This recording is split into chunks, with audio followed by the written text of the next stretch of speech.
Hey there, it's Dave with FlipperForce. Just want to introduce you to some new functionality that we just added to our material list report. So if you aren't familiar with our material list report, this material list report summarizes all of your project materials that you need to buy for your project.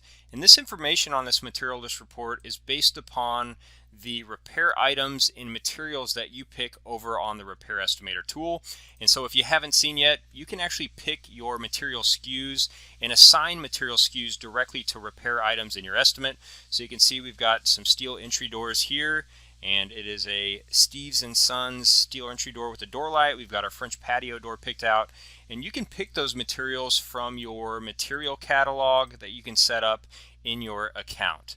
And so when you make those material selections for your repair items, those materials are actually used to create a project shopping list and a material list report. So you can access this material list report up here, or if you go over here to reports under deal analysis, that's where you'll find our new material list report here.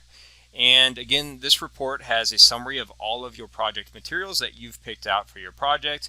And the new functionality that we added were these filters here at the top.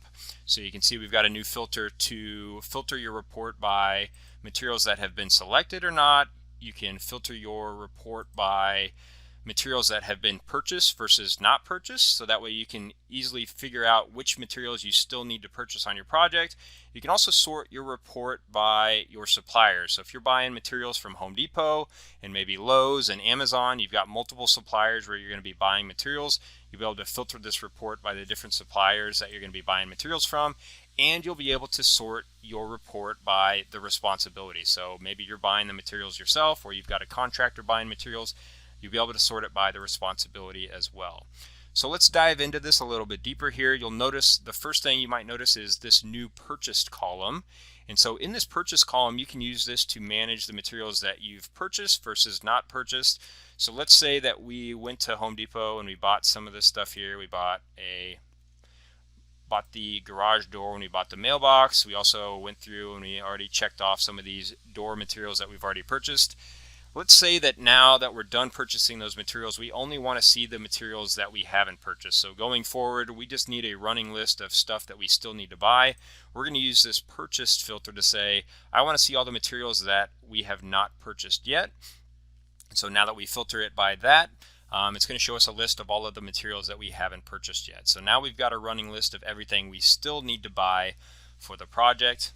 The other filter that we have here is supplier. So if we wanted to see all of the materials at a certain store, so maybe Home Depot for example, we could turn on that filter, and now you can see we've only got 2 items that we still need to purchase at Home Depot. And so we just need to purchase these doors here. We've got 10 doors that we need to, interior doors we need to purchase, and we've got 3 mirrored doors, and we're purchasing that from Home Depot. And then finally, the last filter here is responsibility, and so this is based upon the responsibility column here. So you can designate who's responsible for purchasing these materials. So a lot of times I will purchase all of the finish materials. So for example, all the doors, all the tile, all of the doorknobs, all the miscellaneous material finishes. I want to have control of that, so I want to have responsibility. So I'm just going to assign myself the responsibility of all of those items. And so when I do that, I'll be able to sort and filter the material list by materials that I'm responsible for purchasing. I'll also be able to sort it by materials that the contractor is responsible for purchasing. So if we go back here, and let's say that the garage door, for example, I don't know where that thing went. The garage door, for example, that's something that a contractor is probably going to purchase. Generally speaking, a garage door subcontractor, they're going to have a better supplier than me for buying garage doors, and so I'm going to assign that responsibility to them. There might be stuff like wiring and plumbing and other like miscellaneous valves and stuff that I don't want to have that responsibility to buy all that miscellaneous materials for, so I'll assign that to the contractor. And now you'll be able to create a contractor responsibility list showing all of the materials that the contractor is actually responsible for. And then you'll also be able to designate, find all the materials that you're responsible for.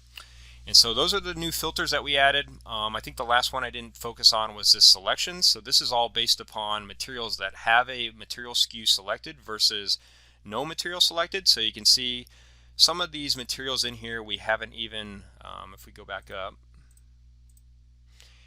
some of these materials just are included as an allowance. So we haven't picked out a specific material SKU for this item. It's just included as a $250 allowance. We're saying we think we can buy some windows for approximately $250 each. We haven't picked out the SKU yet. And so that means we haven't assigned a material SKU to that yet. Kind of the same thing with like this address number, these shutters, maybe some of the paint. And so if we wanted to sort by those items, we could say, let's sort by no material selected yet. If we filter by no material selected, it's just going to show us those items that we haven't picked out a material SKU or a finish yet for. And if we want to pick out all the materials that have something selected, then we can filter by that. So hopefully those new filters at the top of the material list report will really help you break down all of the different materials that you are going to be purchasing on your project, so that way you can generate a report for just the materials that you haven't purchased yet, just for a specific supplier, just for the materials that you need to buy versus what the contractor needs to buy. And then of course you can always download it to a PDF or even use a share link, so that way you can send it to Home Depot, send it to your contractor, whatever you need to do. So hopefully you like those new filters. If you have any other questions, let me know.